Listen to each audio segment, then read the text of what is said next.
acusáis a la mujer sin razón, sin ver que sois la ocasión de lo mismo que culpáis.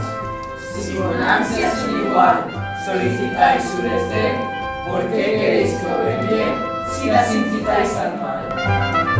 Combatís su resistencia y luego, con gravedad, decís que fue liviandad lo que hizo la diligencia.